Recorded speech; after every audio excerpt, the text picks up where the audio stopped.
Otoč to! Natoč to tamto auto!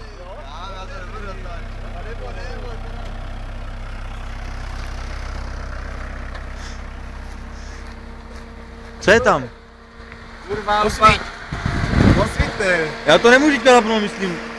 Bracho, zapí to. Na ně posvíť. Jo,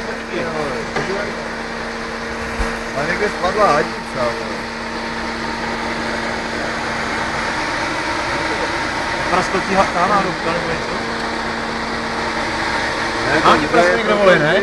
Tady máš někde. To šlo víčkem možná, než Bacha, tady to přijde, důle. Ale to vře jenom. Tak to přepustilo víčko jenom. No, Asi. tam by moc velký tlak.